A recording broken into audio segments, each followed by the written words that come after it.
आप लोगों के लिए यहाँ पर आज की ये वीडियो खास तौर पर उन लोगों के लिए है जो अपनी मुसीबतों से, अपने कर्जों से मुक्ति चाहते हैं। आज हम बात करने वाले हैं गजेंद्र स्तोत्र के पाठ के बारे में। श्रीमद् भागवत गीता के तीसरे अध्याय में इसका आपको वर्णन मिल जाएगा। इस स्तोत्र में कुल 33 श्लोक दिए गए हैं जिनका जाप या पाठ करना बहुत महत्वपूर्ण है। इस स्तोत्र में एक हाथी का मगरमच्छ के साथ होते हुए युद्ध का वर्णन किया गया है। हिंदू धर्म को मानने वाले इस प्रमुख स्तोत्र का जाप जीवन में किसी भी प्रकार की परेशानियों से तत्काल आपको मुक्ति दिलाता है। गजेंद्र मोक्ष के इस पाठ के पीछे एक कथा है। एक बार की बात है, हाथियों के राजा गजेंद्र अपने समूह के साथ घूमने निकले थे। इसी दौरान उन्हें जोर से प्यास लगी। अपनी प्यास बुझाने के लिए वो एक विशाल तालाब के तट पर पहुंच गए, जहां पर जल ग्रहण किया। इसके बाद उस तालाब में मौजूद कमल के फूलों की खुशबू से वो मंत्रमुग्ध हो गए। वो सरोवर में जल क्रीड़ा के लिए उतर गए। इसी तालाब में मौजूद एक मगरमच्छ ने गजेंद्र यानी कि हाथी को अपने दांतों से उसके पैर को दबोच लिया। गजेंद्र को जब दर्द का एहसास हुआ तो पहले उसने मगरमच्छ से अपने आप को छुड़ाने की बहुत कोशिश की, लेकिन उसके सभी प्रयास जो थे वो असफल हो गए। इस बीच मौजूद अन्य हाथियों ने भी गजेंद्र को ग्रह के इस चंगुल से मुक्ति दिलाने का प्रयास किया, लेकिन सब नाकामयाब हुए। काफी समय बीत जाने के बाद गजेंद्र की सारी शक्तियां जब यथावत रह गई तो उसने मोक्ष प्राप्ति के लिए श्री हरि विष्णु की आराधना करने की कोशिश कर दी और एक स्तोत्र का जाप किया जिसे गजेंद्र मोक्ष स्तोत्र कहा जाता है। गजेंद्र के स्तोत्र पाठ से खुश होकर भगवान श्री विष्णु उस सरोवर में आते हैं और सुदर्शन चक्र से ग्रह यानी कि उस मगरमच्छ के सर को काट देते हैं। गजेंद्र मोक्ष की उत्पत्ति इसी प्रकार से हुई। भागवत गीता में ये सारे श्लोक आपको संस्कृत में मिलेंगे, परंतु आज इसका वर्णन मैं आपके साथ हिंदी में करूंगी ताकि आप भी ये जान सकें कि उस गजेंद्र ने कौन सी स्तुति की जिससे आप लोगों के सभी कष्ट हर सकते हैं। श्री हरि विष्णु आपके लिए भी उसी प्रकार से आ सकते हैं जिस प्रकार से गज के लिए अपना रूप लिया। आप लोगों को भी इस गजेंद्र मोक्ष की जरूर स्तुति करनी चाहिए। इससे कर्जों से मुक्ति मिलती है, इससे समस्याओं से मुक्ति मिलती है। छोटा सा ये पाठ आपके जीवन को बदल सकता है। चलिए जानते हैं कि शुकदेव ने क्या कहा। बुद्धि के द्वारा पिछले अध्याय में वर्णित रीति से निश्चय करके तथा मन को हृदय देश में स्थिर करके वो गजराज अपने पूर्व जन्म में सीखकर कंठस्थ किए हुए सर्वश्रेष्ठ और बार बार दोहराने योग्य इस स्तोत्र का पाठ करने लगा, जिनके प्रवेश करने पर चेतना पाकर ये जड़ शरीर और मन सभी चेतन बन जाते हैं। ओम शब्द के द्वारा लक्षित और संपूर्ण शरीर में प्रकृति और पुरुष रूप में प्रविष्ट हुए उन सर्व समर्थ परमेश्वर को मन ही मन नमन करते हैं, जिनके सहारे ये विश्व टिका है, जिनसे ये निकला है, जिन्होंने इसकी रचना की है और स्वयं ही इसके रूप में प्रकट हैं, फिर भी इस दृश्य जगत से एवं इसकी कारणभूता प्रकृति से सर्वथा परे और श्रेष्ठ हैं। उन अपने आप बिना किसी कारण के बने हुए भगवान की मैं शरण लेता हूँ।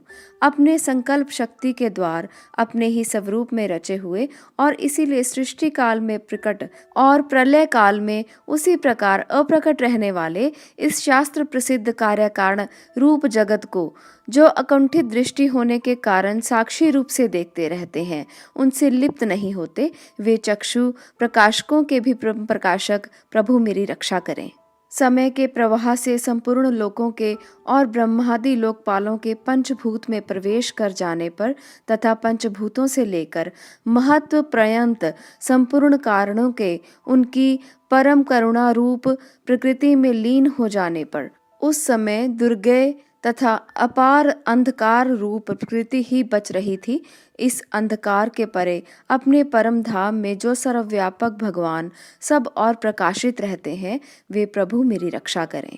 भिन्न भिन्न रूपों में नाट्य करने वाले अभिनेता के वास्तविक स्वरूप को जिस प्रकार साधारण दर्शक नहीं जान पाते, उसी प्रकार सत्व प्रधान देवता और ऋषि भी जिनके स्वरूप को नहीं जानते, फिर दूसरा साधारण जीव तो जान ही कैसे सकता है, वर्णन कैसे कर सकता है।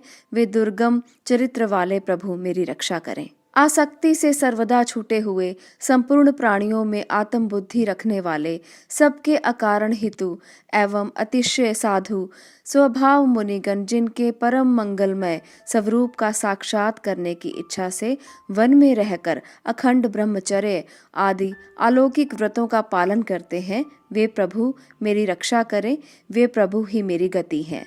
जिनका हमारी तरह कर्मवश ना तो जन्म होता है और ना जिनकी द्वारा अहंकार प्रेरित कर्म ही होते हैं, जिनके निर्गुण स्वरूप का ना तो कोई नाम है ना ही रूप है, फिर भी समयानुसार जगत की सृष्टि और प्रलय के लिए स्वेच्छा से जन्म आदि को वो स्वीकार करते हैं। उन अनंत शक्ति संपन्न परम ब्रह्म परमेश्वर को नमस्कार है।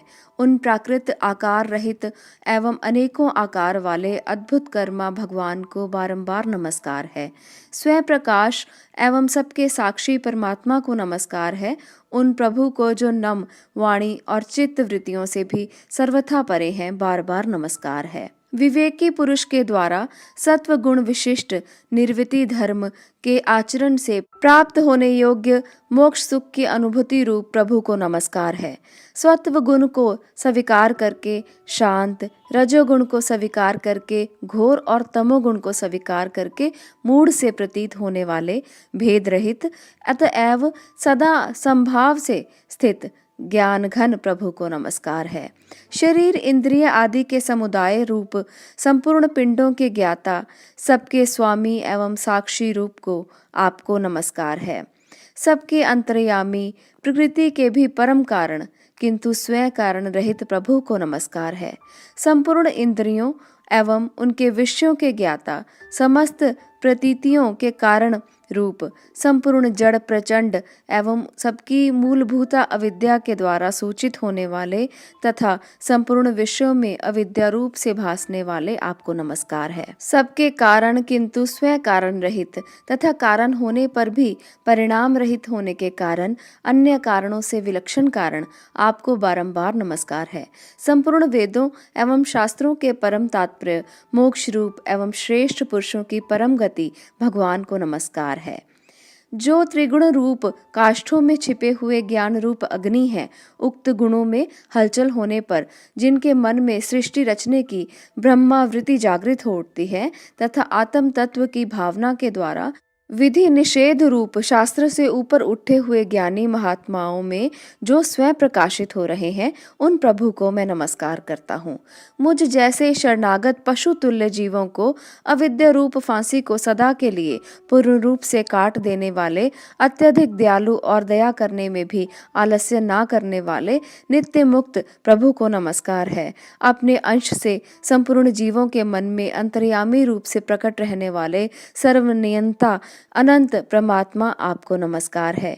शरीर, पुत्र, मित्र, घर, संपत्ति और कुटुंबियों में आसक्त लोगों के द्वारा कठिनता से प्राप्त होने वाले तथा मुक्त पुरुषों के द्वारा अपने हृदय में निरंतर चिंतित ज्ञान स्वरूप सर्वसमर्थ भगवान को नमस्कार है। जिन्हें धर्म अभिलाषित भोग, धन तथा मोक्ष की कामना से भजने वाले लोग अपनी मनचाही गति पा लेते हैं, अपितु तो उन्हें अन्य प्रकार के अयाचित भोग एवं अविनाशी पार्षद शरीर भी देते हैं। वे अतिशय दयालु प्रभु मुझे इस विपत्ति से सदा के लिए उबार लें।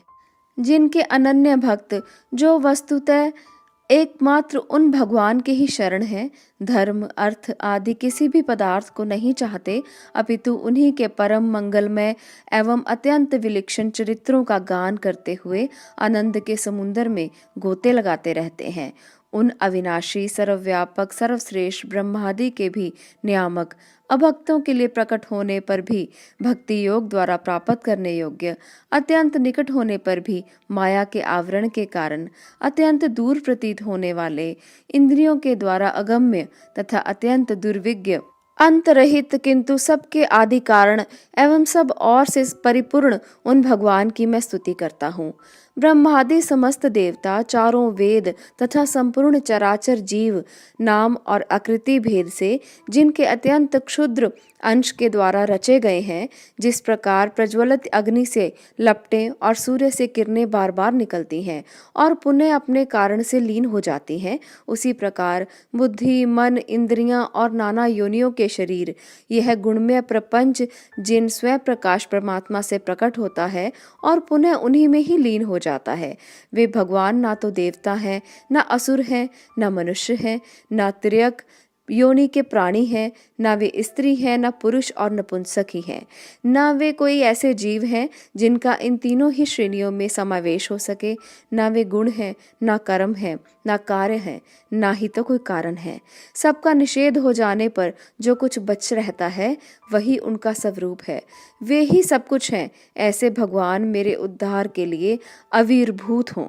मैं इस ग्रह के चंगुल से छूटकर जीवित नहीं रहना चाहता, क्योंकि भीतर और बाहर सब ओर से अज्ञान से ढके हुए इस हाथी के शरीर से मुझे क्या लेना है।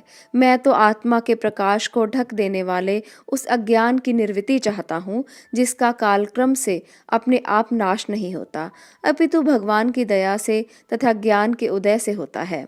इस प्रकार मोक्ष का अभिलाषी मैं, विश्व के रचयिता, स्वयं विश्व के रूप में प्रकट तथा विश्व से सर्वथा परे, विश्व को खिलौना बनाकर खेलने वाले, विश्व में आत्म रूप से व्याप्त, अजन्मा, सर्वव्यापक एवं प्रापत्य वस्तुओं में सर्वश्रेष्ठ श्री भगवान को केवल प्रणाम ही करता हूँ, उनकी शरण में हूँ। जिन्होंने भगवत भक्ति रूप योग के द्वारा कर्मों को जला डाला है, वे योगी लोग उसी योग के द्वारा शुद्ध किए हुए अपने हृदय में जिन्हें प्रकट हुआ देखते हैं, उन योगेश्वर भगवान को मैं नमस्कार करता हूँ, जिनकी त्रिगुणात्मक शक्तियों का राग रूप वेग असहाय है, जो संपूर्ण इंद्रियों के विश्व रूप में प्रतीत हो रहे हैं, तथापि जिनकी इंद्रियां विषयों में ही रची पची रहती हैं।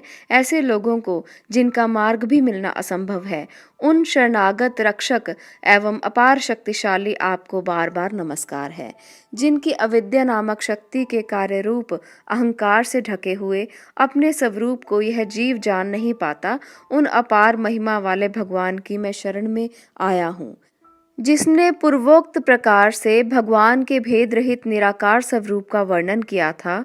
उस गजराज के समीप जब ब्रह्मा आदि कोई भी देवता नहीं आए, जो भिन्न भिन्न प्रकार के विशिष्ट विग्रहों को ही अपना स्वरूप मानते हैं, तब साक्षात्कार श्री हरि, जो सबके आत्मा होने के कारण सर्वदेव स्वरूप हैं, वहां प्रकट हो गए। गजराज को इस प्रकार से दुखी देखकर तथा उसके द्वारा पड़ी हुई स्तुति को सुनकर सुदर्शन चक्रधारी भगवान इच्छानुरूप वेग वाले गरुड़ जी की पीठ पर सवार होकर सत्वन करते हुए देवताओं के साथ तत्काल उस स्थान पर पहुंच गए जहां वो हाथी था। सरोवर के भीतर महाबली ग्रह के द्वारा पकड़े जाकर दुखी हुए उस हाथी ने आकाश में गरुड़ की पीठ पर सवार चक्र उठाए हुए भगवान श्री हरि को देखकर अपनी सूंड को, जिसमें उसने पूजा का एक कमल का फूल रखा हुआ था, ऊपर उठाया और बड़ी ही कठिनाई से सर्वपूज्य भगवान नारायण आपको प्रणाम है, ये वाक्य कहा। उसे पीड़ित देखकर अजन्मा श्री हरि एकाएक गरुड़ को छोड़कर नीचे झील पर उतर आए।